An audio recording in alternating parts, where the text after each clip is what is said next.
In our first story, the opposition National Democratic Congress has rejected a roadmap developed by the National Peace Council seeking to outlaw and also disband political party militias.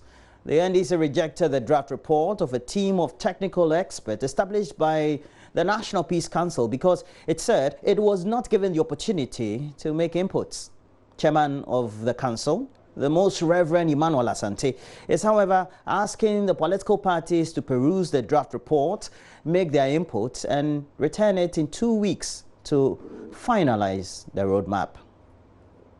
But we have come to realize that we need more time also to study the document carefully so that the various political parties and stakeholders can make further inputs into the document. We want to make sure that the document that is submitted will be thorough and will be in a position to address the issues we set ourselves to address.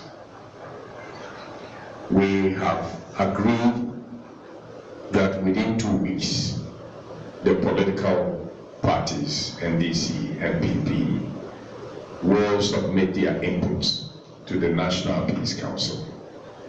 The National Peace Council, in turn, will let all the political parties have the submissions that have been submitted to us to be studied.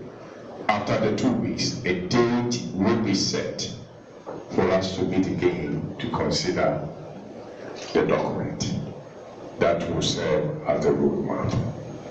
As we engage in these discussions, let's not do anything that will undermine what the leadership of our political parties are doing.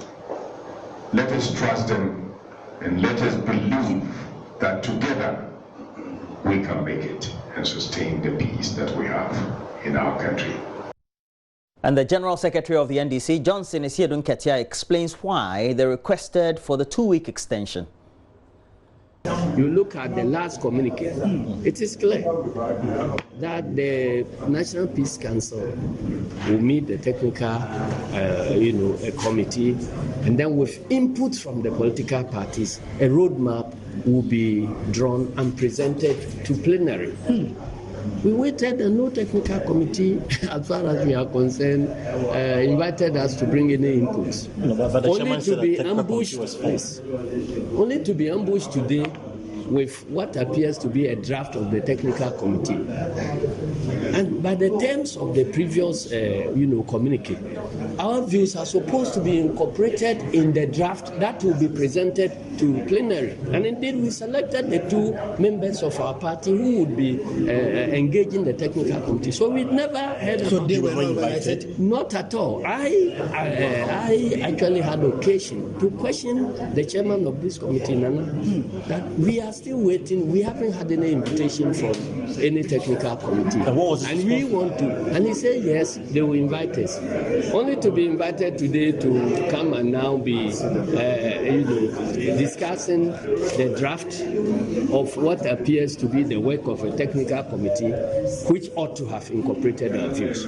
So that was the point we raised. And we also did make a point that the recommendations in the technical committee and whatever is considered as a draft, roadmap, in our view, doesn't actually represent any roadmap at all. So how then can we develop a roadmap for the implementation of the issues that we have determined? Now, Deputy Foreign Affairs Minister Mohamed Tijani is calling for enhanced trade among African countries as the sure way to accelerate development of the continent. He is, however, concerned that there are too many challenges facing the drive for integration, which can be fixed with closer coordination between the public and private sectors. He was speaking at a sensitization forum for government representatives from across Africa on continental integration. Africa has the world's largest volumes of natural resources, which form the basis of all industry worldwide. It has a population of 1.2 billion, largely median population. Yet, the volume of inflows from commodity exports are in no way commensurate with pecuniary inflows from exports. Africa's share of global trade has been around 2 to 3% for a considerable period of time. It is even shameful to recall that under colonialism, our share of global trade was 7%. Currently, intra-African trade is about 12%, and it is expected to rise to 52% above the base by 2022 with the implementation of the AFCFTA. Certainly, we cannot continue to be suppliers of primary produce for developed countries and consumers of finished foreign produce from those countries and expect to evolve out of the unimpressive socioeconomic situation that confronts us. It is this phenomenon that has impoverished most communities, producing countries, and relegated them to the dregs of world politics.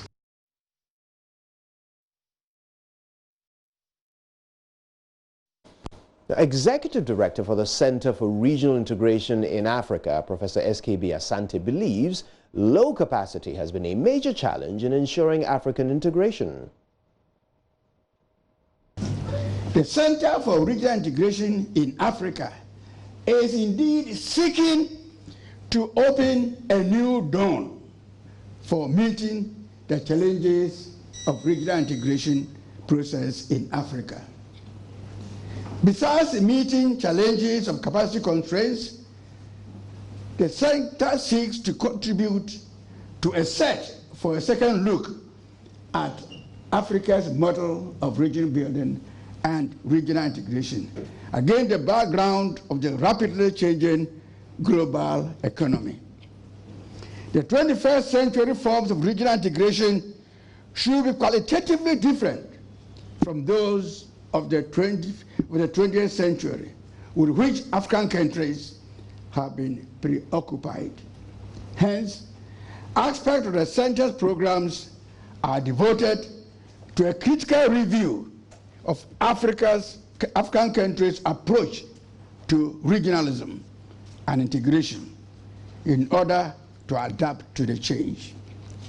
In particular, the Center seeks to encourage African countries to shift from traditional approach to integration, which does not appear to fit with the African situation, to developmental integration agenda.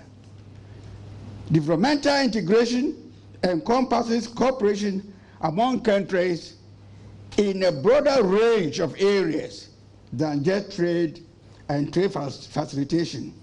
It includes investment, research, and development.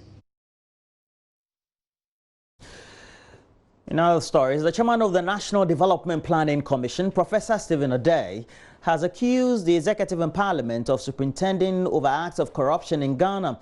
According to him, the two arms of government behind the appointment and approval of office holders should be held more accountable. He was speaking at a national dialogue on public accountability organized by the National Commission on Civic Education. Philip Ankra was there for JoyNews, and here's his report read to you. There is a growing perception that government-related corruption is on the rise in the country.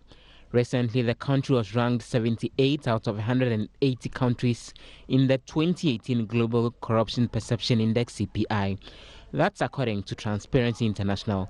At the European Union-funded dialogue on anti-corruption, rule of law and accountability, Professor Stephen Adai said there is the need to build a constituency that will demand accountability from leaders. The cause of corruption should be traced to leadership, period. And here, we are not talking about generic leadership. We are talking about the executive and parliament. They are accountable for the corruption that we have in Ghana, and the fact that they have, they will say all things. I know the pressure on them. I mean, an MP is supposed to pay everybody's school fees. An MP is supposed to go to a funeral, and I don't know how to have 1,000 cities. But They hold the key to the corruption. Because leadership is cause, everything else is effect. They are the people who appoint when, they have so politicized it. Sometimes it becomes very serious that the two sides talk about relative corruption of their regimes rather than dealing with corruption. He further called for the scrapping of the MP's common fund, arguing this will prevent MPs from making unrealistic promises. One of the fundamental mistakes which the Parliament of Ghana made and the government of the day is to give an MP part of the common fund. I agree with you. So very much. Now people look at you that you have a common fund, you are our bank. And but now they are holding on to it. They will never give up.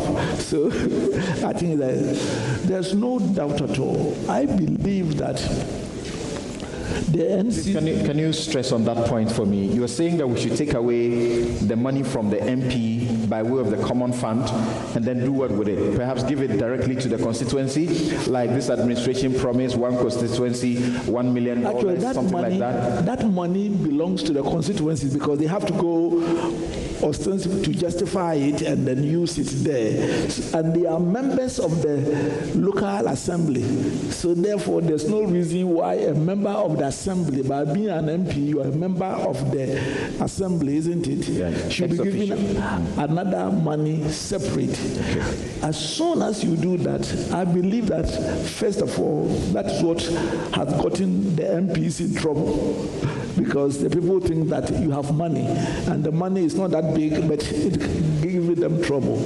Auditor General Daniel Domelevo also called for the streamlining of the public sector recruitment to avoid placing incompetent people where they don't belong. Recruitment into the public service, we should be able to streamline it. But a bigger debate I've been asking for is the public service itself.